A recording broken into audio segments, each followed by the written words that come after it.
कभी कभी बड़ी विपरीत परिस्थितियां उपासक के जीवन में आ जाती हैं, सबके जीवन में आती हैं।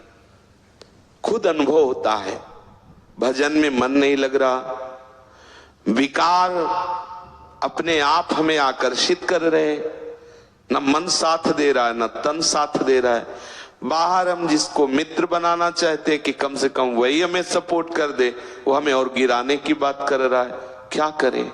बिल्कुल असहाय, असमर्थ ऐसी स्थिति आती, पक्का आती, हजारों बार जीवन में आती।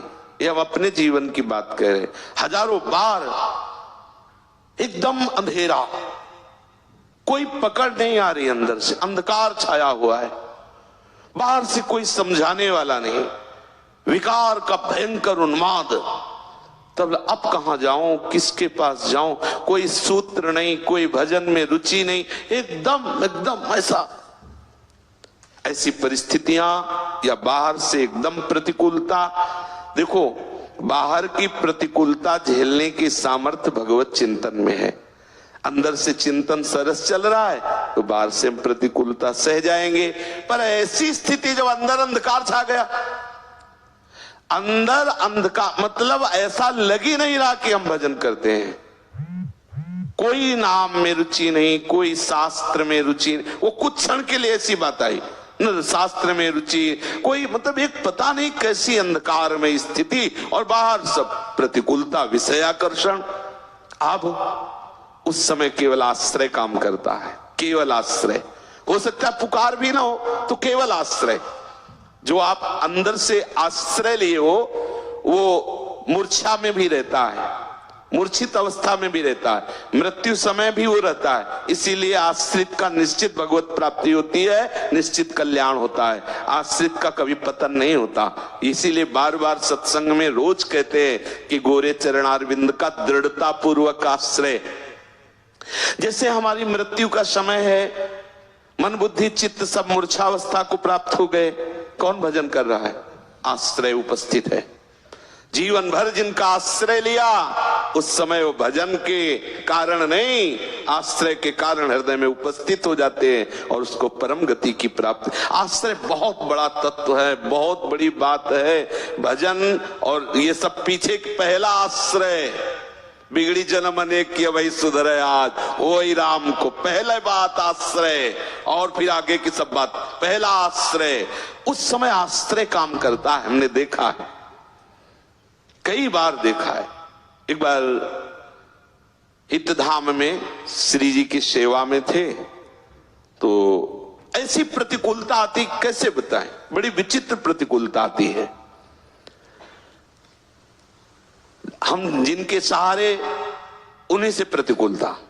जैसे मेघ की बात आई ना, उन्हीं से, ऐसा नहीं हटो, चलो अब इधर हटो, अभी इधर हट गया, इधर भी हटा। अब वो जो सरस चिंतन हो, अब कैसे जिए?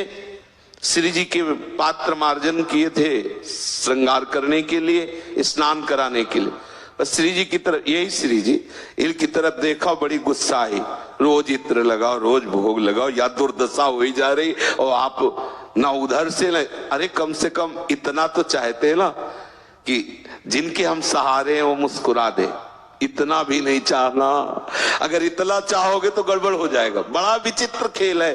देखो, मन में इतना है, जैसे कोई दौड़ रहा है, चढ़ाई चढ़ रहा है, तो उसको एक लगता है इतना तो कोई कह दे शाबाश, तब तसल्ली होती है। हाँ, और वो इतना दौड़ रहा है, इतना परेशान हो रहा है, ऊपर से उसे और डांट के कर दो सारे कायर, तो उसको कैसा लगेगा? लेकिन इस मार्ग में ऐसा ही दवाई होती है।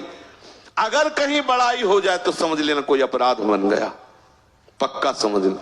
अगर गुरुजन, वैष्णवजन, संतजन तुम्हारी बड़ाई सभा में तुम्हारा सम्मान, तो अंदर से महसूस करो कोई अपराध बन गया, प्रभु किसी अहम वृत्ति का मुझे दंड दे रहे हैं। पक्का समझना, उस समय हर्षित मत होना कि बहुत बड़ा लाभ मिल गया, गुरुजी देखो सम्मान करवा। नहीं, गुरुजन जब प्यार करते हैं तो अहम का नाश करके पूर्ण दैन्यता प्रदान करते हैं। अंधकार छा गया, सेवा को रोक दिया, लेट गए, न भिक्षा मांगेंगे न किसी से बात करेंगे। सब अब उस सेवा प्रवृत्ति फिर उठे, गुस्सा होते हुए श्री जी से।